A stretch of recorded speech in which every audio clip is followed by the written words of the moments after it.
Do you see this? Do you see this? This is what I'm talking about. This is the world of darkness that I love. This is Promethean the Created. Life's tough When you're in PC, Life's rough when you depend on me, to give you weapons and armor information for your journey, and still you still machine and try to hurt me. Life's tough When you're in PC, Life's rough when you depend on My review of Beast the Primordial was a little bit of a double-edged sword on my end. I got a lot of great views, I got some good comments, but I also got my fair share of negative attitude towards my review of the game. In particular, from fans of the game who did not take too kindly to me tearing their beloved game a whole new asshole. And to those people, I say, I get you, dude. I really do. Don't get me wrong here. It's one of the things that I absolutely love about World of Darkness, is that there's so many options to choose from.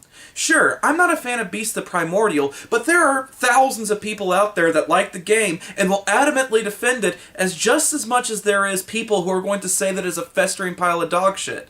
World of Darkness is a great place because all of these people come together and we're so adamantly defendant of our certain games and hate other ones. It's really an interesting concept that you don't see in any other fandom.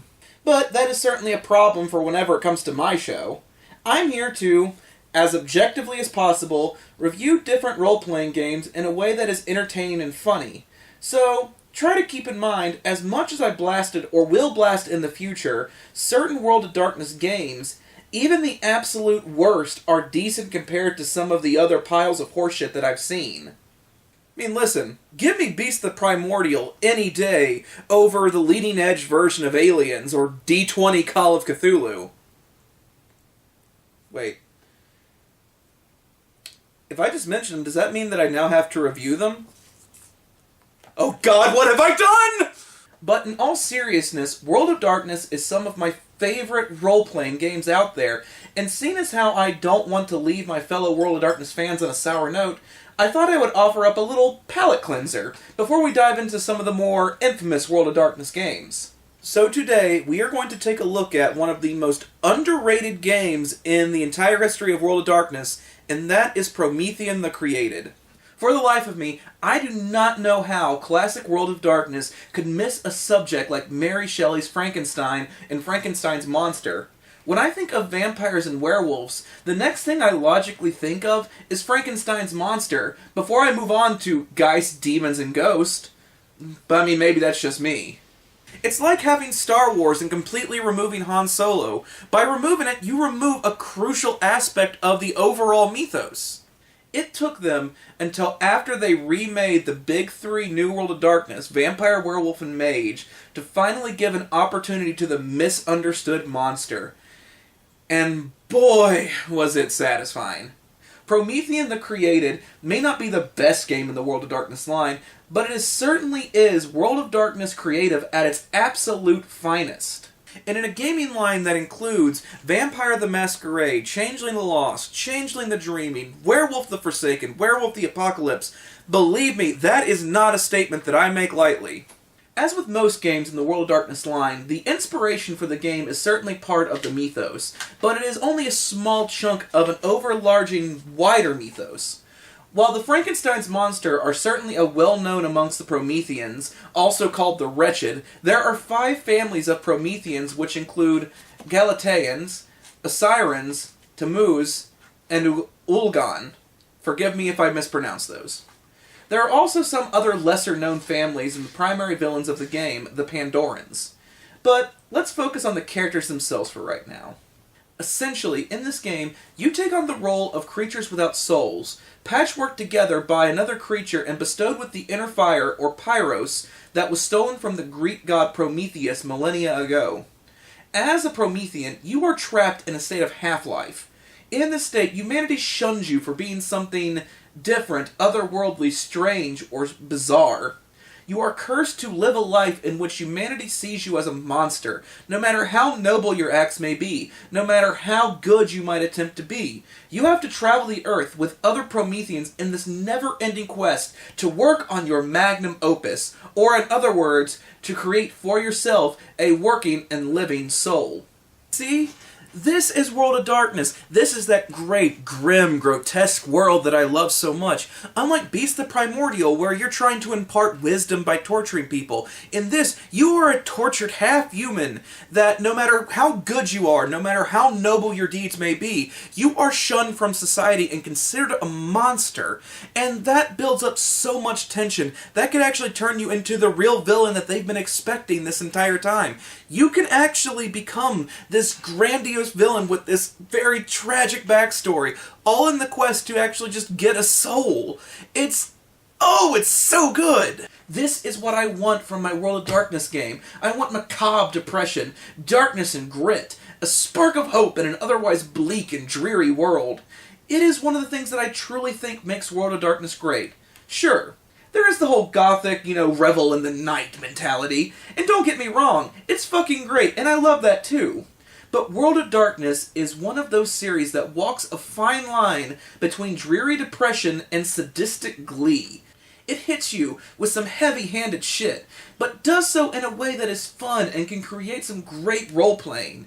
It is fun to step to the other side of the aisle and see what the world is like from the monster's perspective. Sure, there is plenty of creative licensing here, and you can make a game where players are these heroic characters, but really, in most mythos, you are taking on the role of a villainous monster stalking through the night. The story of the Prometheans is the perfect story of this.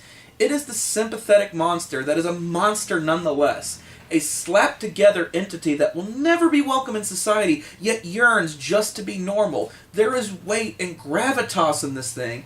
It is quite cool and well done. You can have a character that is actively still striving to be a good person while the world shuns them, or you can have a character that is literally cast off the world who has continued to shun them and hate them for the mere act of existing, creating this truly villainous character. It's awesome! Once again, why did it take World of Darkness nearly a decade to come up with this thing? There are some funny moments, too. Prometheans have uncooperative organs that may very well take some of the pyros and spark of life and use it on themselves. Your limbs can literally have a mind of its own.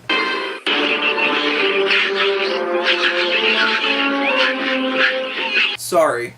Sometimes the most obvious jokes are the best. The stop hitting yourself jokes aside, this game can get some pretty heavy-handed stuff. No pun intended. I had a game in which a player's sentient hand was his best friend, and whenever it was removed, it made for a powerful narrative between the two characters. You see what I mean? This game can make a powerful and strong narrative from a fucking hand!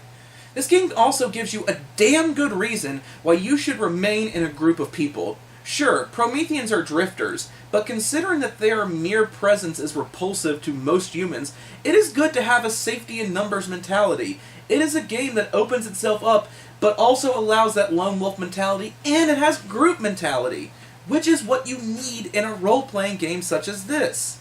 I mean, it is typically more fun to play a role-playing game with a group of people instead of just yourself. If I had one minor critique of this game, it would be the Promethean's power, aka the ability to use transmutation. Let's start. Let's finish. Oh, no. We do not cover anime in this series. Though, Full Metal Alchemist is still one of my favorites. No! Now, I do want to stress that I do think that this is a minor flaw and is not even large enough to really detract from anything. Hell, I'm not even going to take many points off of it. I like it as much as the next guy, but I digress. The Promethean's power in this game, the ability to use transmutation, feels a little, well, there because it has to be. Because all World of Darkness characters have some form of mystical power. That's just the way that it is, and it adds to playability. Whether it be disciplines, edges, erte, or so forth, Prometheans have the power to use alchemy, the reasoning being that they need to use alchemy in order to forge their own human soul. The game uses transmutation very much like Full Metal Alchemist, in that it can be an instantaneous type of magic, as well as meticulous studying over the time in order to get a little more, I can use this in a fight or in a real-life effect. My problem with it, though, is not whether or not it's cool, or not whether or not it fits the narrative. In truth, it feels like an add-on more than a legit reason why a Promethean would have these powers and use them outside of the laboratory. Sure, they want to transmute a soul, that makes sense, but the ones that have an immediate real-world impact feel less as a result of years of alchemical study and more of, well, we have to give them power so people will play the game. You know, who knows? Maybe I'm just a curmudgeon here to nitpick, but for a game that is so well thought out as Promethean, this one does not exactly scream subtlety. Maybe I gave away my feelings of this game early on, but whatever. It's my show, damn it. Promethean is solid. Even the negative aspects of the game are small compared to the story that it tells, and the gameplay that it offers, and the true World of Darkness experience. Whenever the worst thing that I can say about a game is that the really cool powers seem just a little forced, and the characters are stupidly overpowered, which I can easily say about other games like Werewolf in an instant, that is a sign that your game is rock fucking solid. That is another tally in the crit column. So I have to ask you, please go to TannerReviews.com, like and subscribe this channel, and also please go to ProjectDerailed.com, where I can safely guarantee that at least 50% of us are not Prometheans. Life's tough. When you're in PC. Life's rough. When you depend on me. To give you weapons and insight, armor, information, information,